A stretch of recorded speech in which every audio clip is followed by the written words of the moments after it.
అసలు ఇష్యూస్ పక్కకు పెట్టి ఈ తూకిత్తా అంటే తూకిత్తా అనేటటువంటి ప్రయత్నం చేసి ప్రజల వాళ్ళ యొక్క దృష్టిని మరల్చే ప్రయత్నం చేశారు. నిజంగా ఈ ప్రచార సరళి వింటే నాకేమనిపించిందంటే సర్పంచ్ ఎన్నికలు లెక్క మున్సిపల్ ఎన్నికలు కూడా పార్టీ గుర్తు లేకుండా జరిగితే బాగుంటుందేమో. ఎందుకంటే బీజేపీ జాతీయ అధ్యక్షుడు వచ్చిండు మహబూబ్నగర్కి ప్రచారానికి. కానీ ఇప్పటికి కూడా మహబూబ్ నగర్లో 2 నుంచి 3 రోజులకు ఒకసారి కూడా మంచినీళ్ళు రానటువంటి పరిస్థితి ఉన్నది. కానీ ముఖ్యమంత్రి గారు ఆ విషయం మాట్లాడలేదు, బీజేపీ జాతీయ అధ్యక్షుడు గారు ఆ విషయం మాట్లాడలేదు.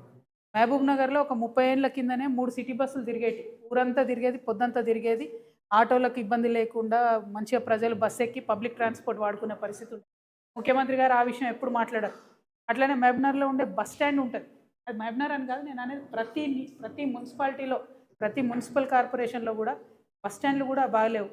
ఇక గవర్నమెంట్ స్కూళ్ళు మున్సిపాలిటీలలో ఉన్నాయైతే కేవలం ప్రైవేట్ స్కూళ్ళకు విద్యార్థులను పంపించడానికి ఉన్నట్టుగా ఉంటాయి తప్పితే ఎందుకు కూడా అవి పనికిరావు. పిల్లలు తక్కువ, పంతులు ఎక్కువ ఉంటారు.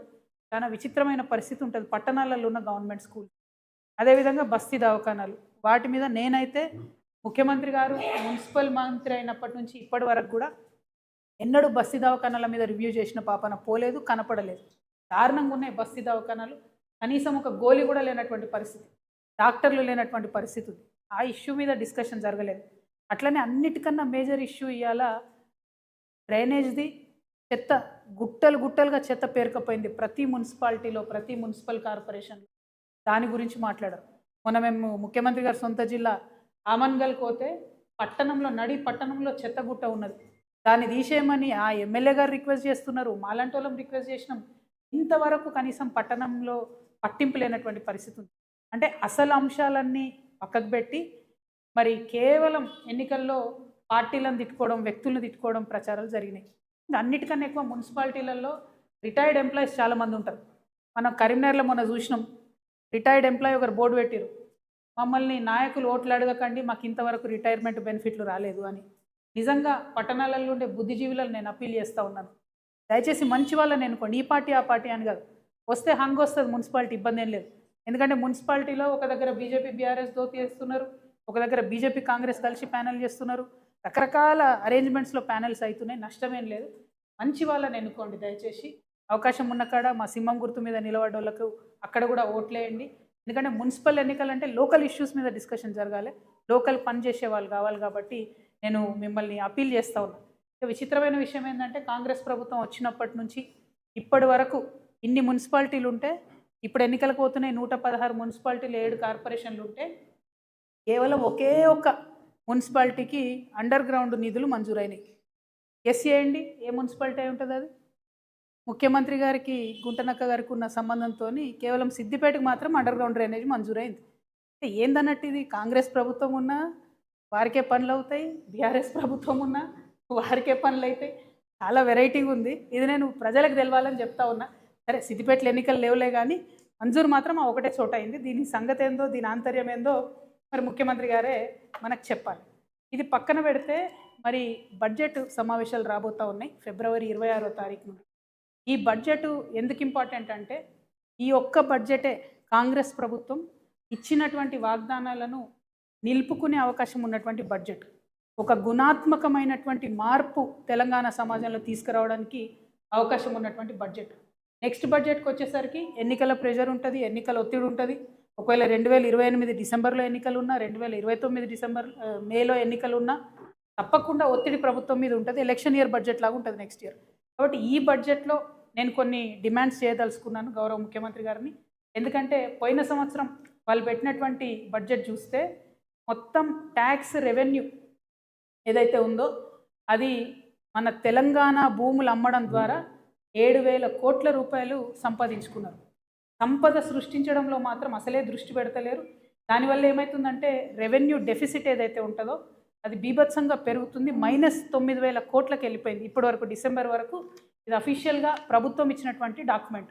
ఇందులో నా యొక్క కల్పన ఏమీ లేదు, వాస్తవిక విషయాలు నేను చెప్తా ఉన్నాను. అంటే ఒక పక్క సంపద సృష్టించకుండా ఇంకొక పక్క ఆల్రెడీ మనకున్నటువంటి ఆస్తులు నమ్ముకుంటూ ఉన్నారు. సరే, అట్లా చేసింది అనుకుందాం. మరి కనీసం ఆ డిస్బర్స్మెంటు, ఆ డబ్బు అనేటటువంటిది పేదవాళ్ళకు పోవాలి, వెల్ఫేర్ కోసం పోవాలి, కొన్ని మంచి అంశాల మీద క్యాపిటల్ ఎక్స్పెండిచర్ కింద పోవాలి. అది కూడా జరగడం లేదు. ఏదైతే వీళ్ళు పేదవాళ్లకు వెల్ఫేర్‌కి, పెన్షన్‌కి పోయిన బడ్జెట్‌లో 1,21,000 కోట్లు పెడతామని చెప్పిండ్రో, దాంట్లో డిసెంబర్ వరకు కేవలం 55,000 కోట్లు మాత్రమే ఖర్చు చేయడం జరిగింది. అందుకే మనకు రావాల్సిన పెన్షన్లు వస్తలేవు.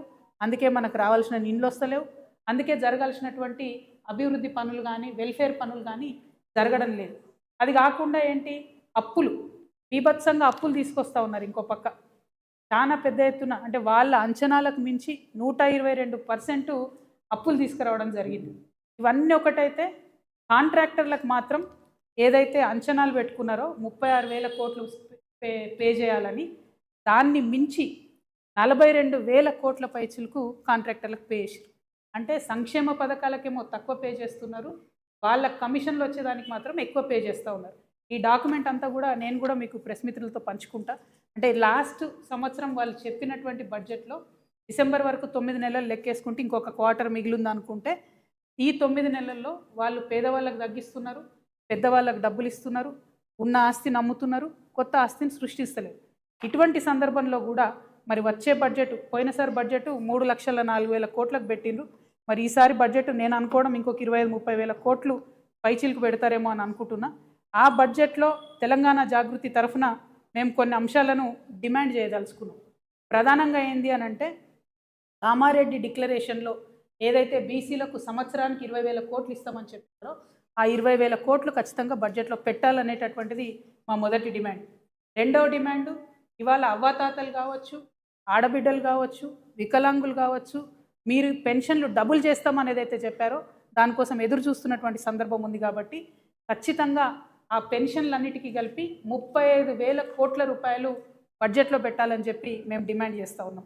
అట్లానే ఇప్పటి వరకు ముఖ్యమంత్రి గారు ఎక్కడికైనా మాట చెప్తున్నారు, మేము ఇందిరమ్మ ఇండ్లు కట్టినాం అని చెప్పి. కానీ ఇవాళ మున్సిపల్ ఎన్నికలు జరుగుతున్న నేపథ్యంలో పట్టణ ప్రాంత ప్రజలకు నేను గుర్తు చేస్తూ ఉన్నా, పట్టణ ప్రాంతాల్లో ఉండే పేదవారికి గుర్తు చేస్తూ ఉన్నా. కేవలం గ్రామాలలో 4 లక్షల సంబంధించి ఇందిరమ్మ ఇండ్లకు డబ్బులు రిలీజ్ చేస్తున్నామని చెప్పి అందులో కూడా సగం వర్క్ స్టార్ట్ కాలేదు. కానీ పట్టణాలలో మాత్రం ఒక్క రూపాయి కూడా ఇందిరమ్మ ఇండ్లకు ఇవ్వలేదు. సో నేను డిమాండ్ చేస్తూ ఉన్నా, మీరు ఈ 26వ తారీఖు తర్వాత పెట్టే బడ్జెట్లో మీరు పేదవాళ్ళకి ఏదైతే ఇండ్లు 22 లక్షల ఇండ్లు కడతామని ఒక లక్ష్యం పెట్టుకున్నారో అది పూర్తి కావాలంటే ఈ సంవత్సరం 8 లక్షల ఇండ్లకు 25,000 కోట్ల రూపాయలు ఖచ్చితంగా బడ్జెట్లో పెట్టాలని తెలంగాణ జాగృతి తరఫున డిమాండ్ చేస్తూ ఉన్నాం. అట్లానే ఉద్యమకారులకు మీరు ఏదైతే మాట ఇచ్చారో 250 గజాల భూమి ఇస్తా అని చెప్పి, ఆ మాటకు కట్టుబడి దానికి సంబంధించిన ప్రావిజన్స్ని ఖచ్చితంగా బడ్జెట్లో పెట్టాలని నేను డిమాండ్ చేస్తూ ఉన్నా. అమరవీరుల కుటుంబాలకు 25,000 రూపాయల పెన్షన్ ఇస్తామని మీరు ఏదైతే చెప్పారో దానికి సంబంధించినటువంటి ఒక అంశాన్ని బడ్జెట్లో చేర్చాలని నేను డిమాండ్ చేస్తూ ఉన్నా. ఆటో డ్రైవర్లకు 12,000 రూపాయలు ఏదైతే నెలకి ఇస్తామన్నారో దానికి సంబంధించిన అంశాన్ని బడ్జెట్లో పెట్టాలని నేను డిమాండ్ చేస్తున్నా. అట్లనే కళాకారులు, తెలంగాణ వ్యాప్తంగా ప్రతి గ్రామంలో కళాకారులు ఉన్నారు. మరి ఆ కళాకారులకు ఒక మంచి ప్రావిజన్ ఉంది.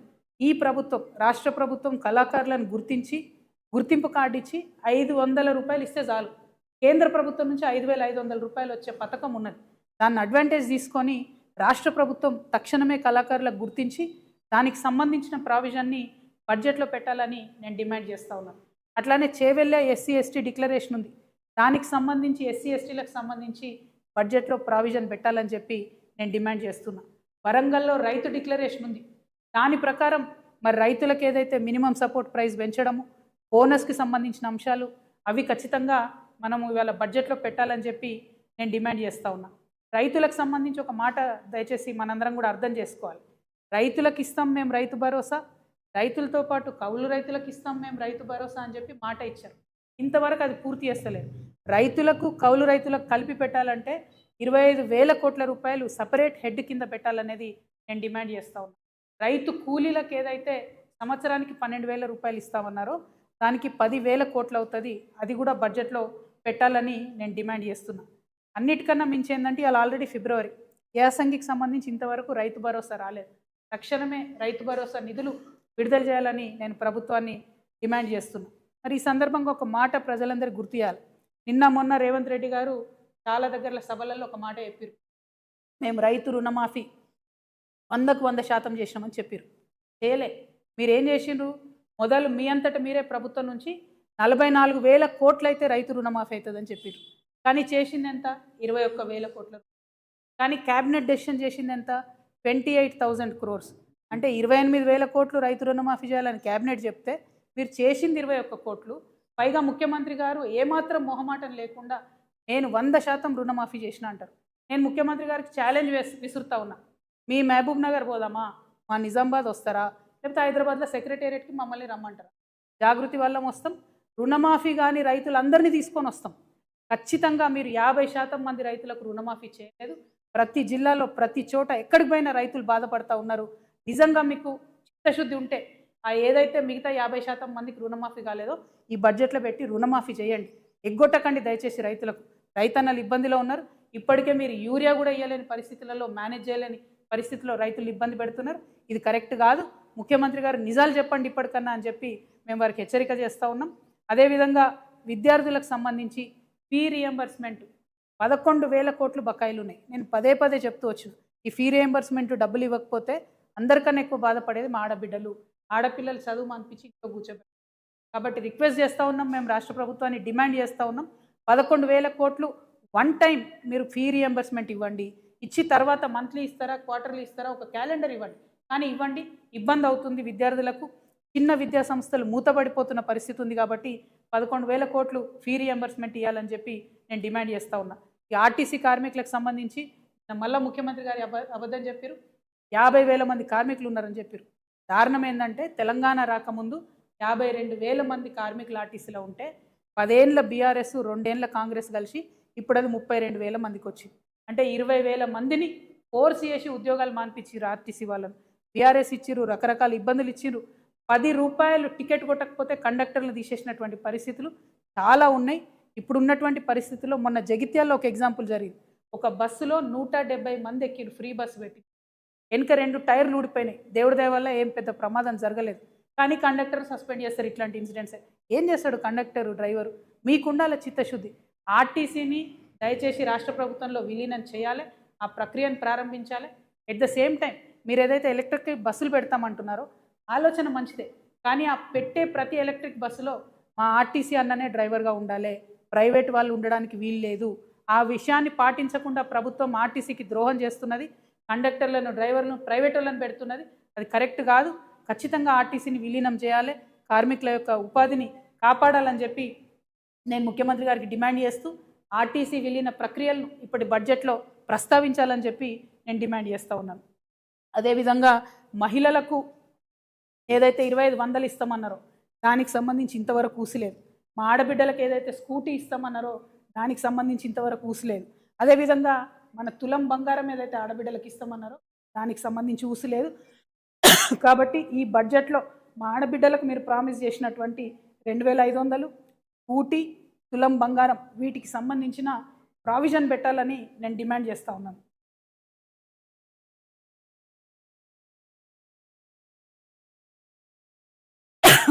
అదేవిధంగా చాలా కీలకమైన అంశం, మన తెలంగాణ భవిష్యత్తుకు సంబంధించినటువంటి అంశం. మీరు ఎన్నికల్లో ఎన్నికయి గద్దెనెక్కడానికి అత్యంత కీలకంగా ఉన్నటువంటి తెలంగాణ యువతకు సంబంధించినటువంటి అంశం. మీరు ఎన్ని ఉద్యోగాలు ఇస్తామన్నారు? మొదటి సంవత్సరంలో 2 లక్షలు ఇస్తామన్నారు. ఇప్పటి వరకు పాత ప్రభుత్వం ఇచ్చినటువంటి ఉద్యోగాలకే మీరు పత్రాలు ఇచ్చుకుంటూ తిరుగుతున్నారు. మీరు స్వతహాగా ఇచ్చినవి కేవలం 11,000 ఉద్యోగాలు. అంటే ఇంకా 1,89,000 ఉద్యోగాలు మీరు ఇవ్వాల్సి ఉంది, అది బాకీ ఉంది. ఈ బడ్జెట్లో నేను డిమాండ్ చేస్తూ ఉన్నాను, 1,89,000 ఉద్యోగాలకు సంబంధించి వాళ్ళని తీసుకుంటే ఎన్ని జీతాలు ఇవ్వాల్సి వస్తాయో ఆ అమౌంట్ని మీరు ఈ బడ్జెట్లో పెట్టండి. మీ యొక్క చిత్తశుద్ధిని నిరూపించుకోండి. జాబ్ క్యాలెండర్ ఇవ్వండి. ఏ నెలలో ఏ పరీక్ష పెడతారో పిల్లలకు క్లారిటీ ఇవ్వండి. ఇబ్బంది పడుతూ ఉన్నారు, ఆత్మహత్యలు చేసుకుంటూ ఉన్నారు, కోర్టులకు పోయి కేసులు వేసి కొట్లాడుతూ ఉన్నారు. మీరు ఏదైతే ఎన్నికల ముందు ఏం చెప్పిండ్రు? బీఆర్ఎస్ పార్టీ ఉద్యోగాలు ఇవ్వలేదు పిల్లలకు అన్నారు, బీఆర్ఎస్ పార్టీ పరీక్షలు నిర్వహించలేదన్నారు. మరి మీరు చేస్తున్నది ఏంటి ఇప్పుడు? ఆ విషయాన్ని ముఖ్యమంత్రి గారు గమనించి 1,89,000 మందికి సంబంధించి ఆ ప్రావిజన్ని బడ్జెట్లో పెట్టాలని చెప్పి నేను డిమాండ్ చేస్తూ ఉన్నాను. ఇట్లా ఒక్కొక్క అంశాన్ని బడ్జెట్లో చాలా స్ట్రాంగ్గా మేము స్టడీ చేసిన ప్రతి ఒక్క అంశాన్ని కూడా మేము ఖచ్చితంగా బట్టి విక్రమార్క గారు వారు ఆర్థిక శాఖ మంత్రి కాబట్టి జాగృతి తరఫున వారికి ఒక వినతి పత్రం కూడా అధ్యక్షుల వారు అందరూ కూడా వెళ్ళి ఇచ్చి రావడం జరుగుతుంది. బడ్జెట్లో రావాల్సినటువంటి అంశాల మీద మేము తప్పకుండా ఒక ముందడుగేస్తాం. దాంతోపాటు ముఖ్యమంత్రి గారిని మేము ఒక 3 డిమాండ్లు చేస్తూ ఉన్నాం. కేంద్ర ప్రభుత్వం ఏదైనా నిర్ణయం తీసుకున్నప్పుడు ఆ నిర్ణయం యొక్క ప్రభావం మన రాష్ట్ర ప్రజల మీద పడుతున్నప్పుడు ఈ రాష్ట్ర ముఖ్యమంత్రిగా మీరు స్పందించాలి. కానీ మీరు స్పందిస్తలేరు. దానికి 3 ఉదాహరణలు. లేబర్ కోడ్ మారితే ముఖ్యమంత్రి గారు ఎక్కడ మాట్లాడలేదు. 12వ తారీఖు నాడు బంద్ ఉంది. మొత్తం కూడా లేబర్ అంతా కూడా రోడ్ల మీదకి వస్తూ ఉన్నారు. ఆ బంద్కు జాగృతి సంపూర్ణంగా మద్దతు ప్రకటిస్తూ ఉన్నది. కానీ రాష్ట్ర ప్రభుత్వంగా రాష్ట్ర ముఖ్యమంత్రిగా మీరు ఈ లేబర్ కోడ్లను లేబర్ చట్టాలను వ్యతిరేకించాలని నేను డిమాండ్ చేస్తూ ఉన్నాను. రెండవది బీసీ బిడ్డలకు సంబంధించి జనగణనలో కనీసం ఓబీసీ కాలం పెట్టకపోతే ఇంతవరకు ముఖ్యమంత్రి గారు స్పందించలేదు, కేంద్ర ప్రభుత్వానికి ఉత్తరం రాయలేదు.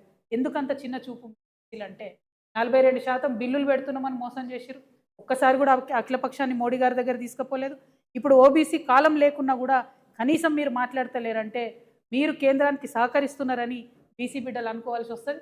కాబట్టి దీని మీద మీ స్టాండ్ ఏందో కేంద్రానికి ఉత్తరం రాయవలసిందిగా ముఖ్యమంత్రి గారు నేను డిమాండ్ చేస్తూ ఉన్నాను. ఇక చివరిది అత్యంత పేదవాళ్ళకు ఉపయోగపడేటటువంటి ఉపాధి హామీ పథకం, పువరెస్ట్ ఆఫ్ ద పువర్కి అందేటటువంటి పథకం. దానిలో 40% రాష్ట్రాలు పెట్టుకోవాలని కేంద్ర ప్రభుత్వం మన మీద బండరా ఎత్తేసి, నిజానికి పెట్టుకోగలుగుతామా? రాష్ట్రాలు పెట్టుకోలేని పరిస్థితి ఉంది.